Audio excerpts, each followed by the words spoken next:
not even X factors because they're the main guys, but they also kind of pose and hold that X factor in this series because if either one of them plays bad, their team is not going to win. Both.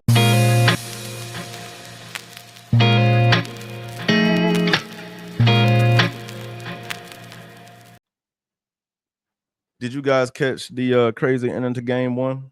If you didn't, you missed a classic game in general, but you missed a classic ending as well. This picture right here is Mr. Tyrese Haliburton, the new Mr. Clutch. That's what I'm going to call him. In my opinion, hitting the game-winning two-pointer with zero point 0.3 seconds left in the game to seal the game. You can't really get a good shot off, nothing more than a tip with 0.3 seconds left in the game. So the game was over for all intents and purposes, and OKC really kind of fumbled it. They were in control of the game for the basically entirety of the game. They were up the entire game. The only lead that the Pacers had, if I remember hearing correctly and seeing correctly, was the game winner. That was the only lead of the game that they had. Please fact check me if you don't believe me or if I'm wrong. Please let me know. But game one was crazy. The Pacers out rebounded the Thunder 56-39. Haliburton hit that game winner two-pointer. I know we were used to seeing game winning three-pointers, but he hit the game winning shot to win the game 111-110, giving the Pacers the 1-0 lead. I believe we got here simply because OKC did not play the double big lineup for a long stretch. Hartenstein, I'm sorry if I said it wrong, only played 17 minutes, but in that 17 minutes, he had 9 points and 9 rebounds. So he was very effective in the time he played. And seeing that they got out rebounded 56-39, seems like they should have kept him out there more, played him more, or Chet played bad. He had 6 and 6, maybe switch him or whatnot. But I'm not a coach. I don't know. But I think the double big lineup needs to come back. I don't know if it will. I haven't had a chance to check yet to see if there have been any lineup updates. But I think that the double big lineup will come back tonight. Maybe not in the starting lineup. It should be in the starting lineup. I think they'll be fine because they still have big Jalen Williams coming off the bench if they want to play a backup center. And they probably should have gave him some time in game one, in my opinion, rather than the Mitchell guy. But that's just my personal opinion. I'm not the coach. So I don't believe there was anything else to recap for game one. OKC basically blew a 15-point lead at one point. Where they had a 15-point lead, they clearly blew it. Pacers won. Shai did score 38 points, but it was an inefficient 38 points in my opinion. Jalen Williams played pretty well, but inefficient as well as far as shooting goes. 17 points. I think he had 6 rebounds, 4 assists. But the Pacers had 6 players in double digits. They had nobody scored 20. I think the high scorer was Pascal Siakam with 19. They had 4 guys with 9+ rebounds. Haliburton had 10 rebounds, so his assist and rebounds kind of flipped. So that was kind of funny to see on a stat sheet. But I believe tonight is going to be a little bit different. I think that the Pacers should most certainly come out with the same game plan. They should try to force their pace and try to play their game. Halliburton's going to definitely have to play better for them to win this game. Yeah, they won the game. He hit the game winning shot, but he didn't play a good game. He had 14 points, I think 6 rebounds, but 10 rebounds is huge when he only averages, I believe, 3 on the season. He's tall enough to do it. I think he's like 6'5", 6'6", so it's not a height thing. But I mean, they have other guys to rebound and run. So, but I would expect to see a lot of the same from Indiana. I do think Indiana is going to continue to crash the glass and try to keep the Thunder off the glass from getting their easy baskets or second chance points like they did, which is why this game, in my opinion, stayed close. I do believe also that we'll see on the OKC side, I think we'll see the double big lineup come back. I think we'll see Chet play better. He has 6.6 rebounds. I think we'll see Hartenstein get more minutes. He had 9 points and 9 rebounds in 17 minutes. So I do believe to the coaching fix, in my opinion, for OKC on why I think they lost the game would be just to fix the rebounding, and maybe that would, if not help them be more efficient, then at least it'll give them second chance points and second bites at the apple, and maybe they'll be able to impose their will that way. We'll see.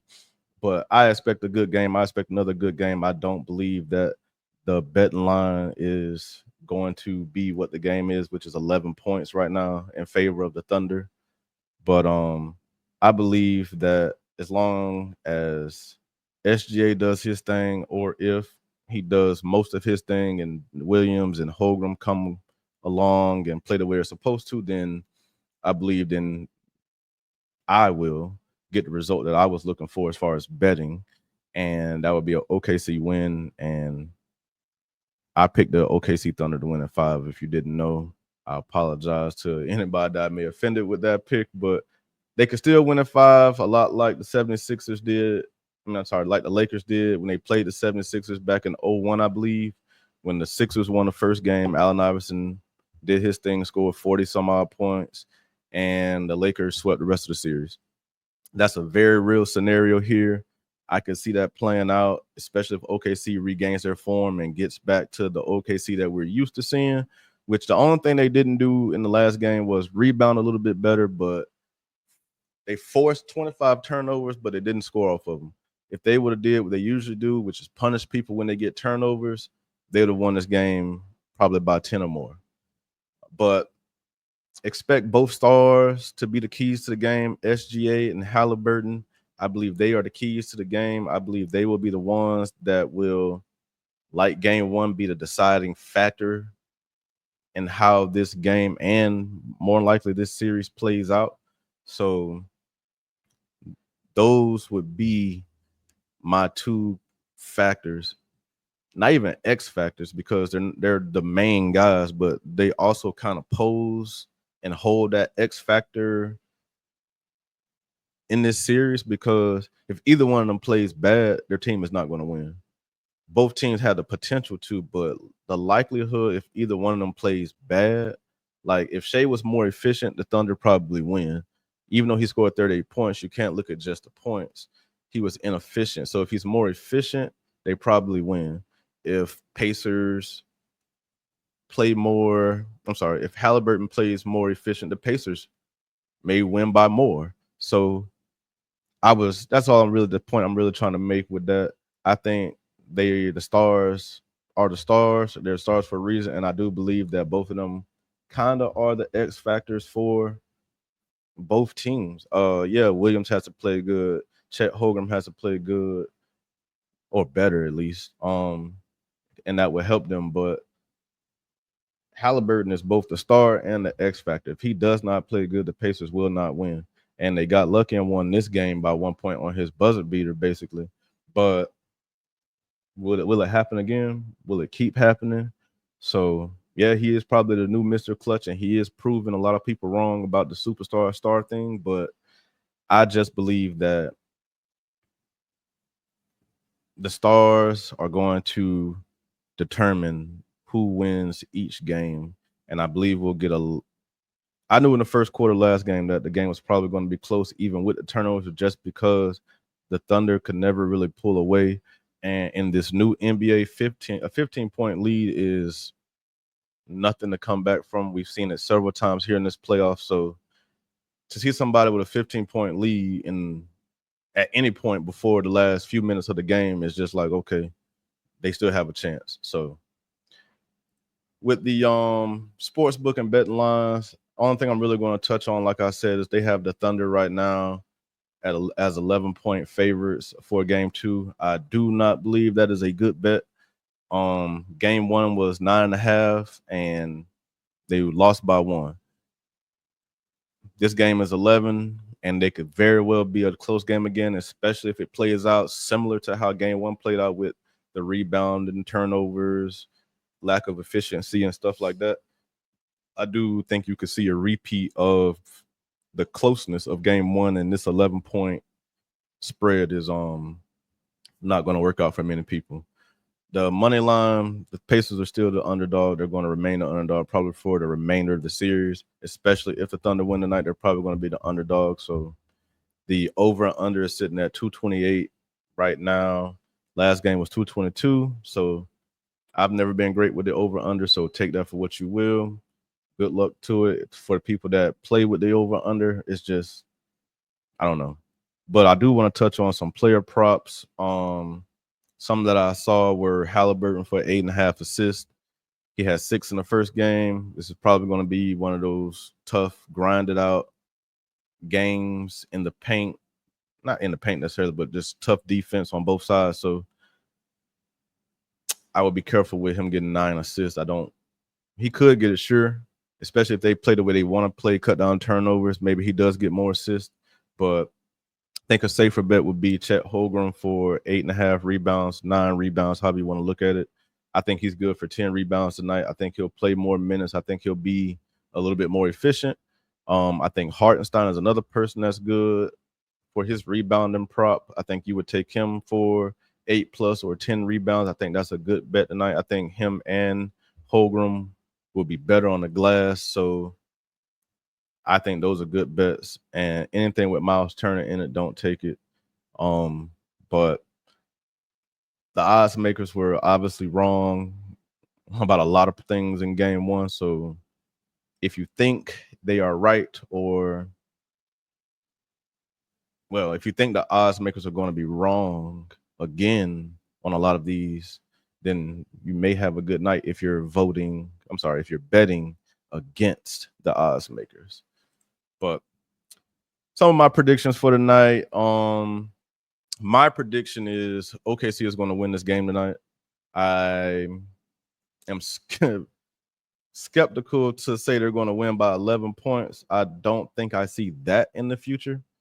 I think it'll be a close game. A blowout would not necessarily surprise me, but the Pacers are a good team. And maybe I didn't get them enough credit for that in my first video that I made about this series, but they're a good team. So to say that they're just going to get railroaded by 10, 11 points, I don't think that will happen. But I do think OKC will win, and I think they will probably be a little bit more convincing tonight when they win, because that's my prediction, that they will win tonight.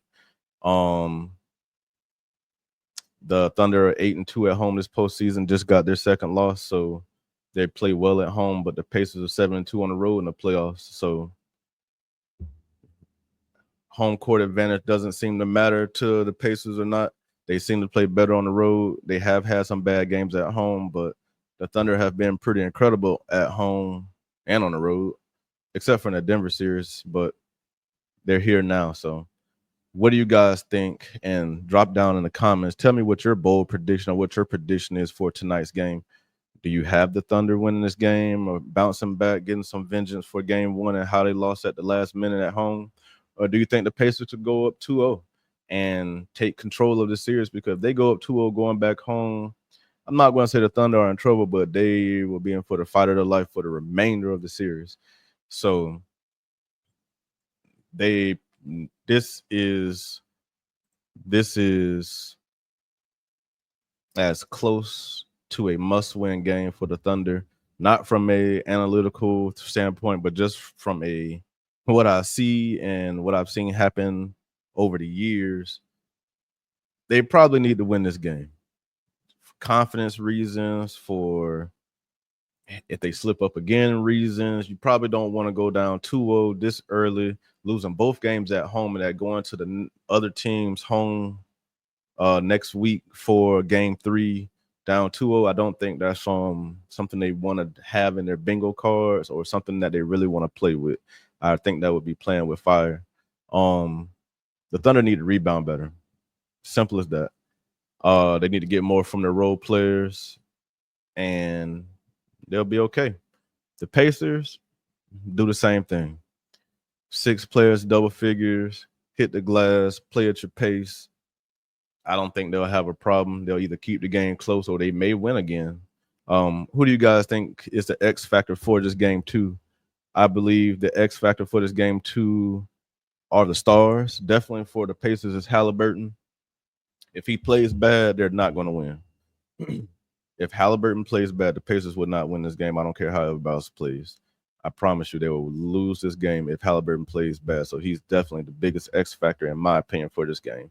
But to my listeners and viewers, please drop down in the comments and tell me who do you guys feel is the X factor for this game. And also let me know who you think is going to win this game. I have OKC. I'm going to take OKC. I'm going to stick with my pick. OKC in 5. I'm not going to switch it up. We'll see if I look stupid after tonight and after the next few games. But I'm going to stick with OKC in 5, and you guys can kill me later for it.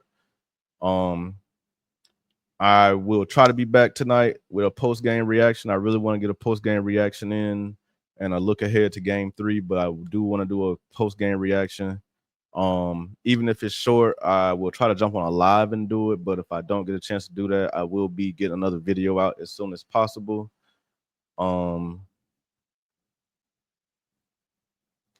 And happy hunting tonight for those who are betting. And please like and subscribe. Thank you to those who have, and continue to come back for more, and drop a comment down and let me know your opinions, your thoughts, what you think about the game tonight, how you think the series is going to go, and let's get it going. And thank you for tuning in, and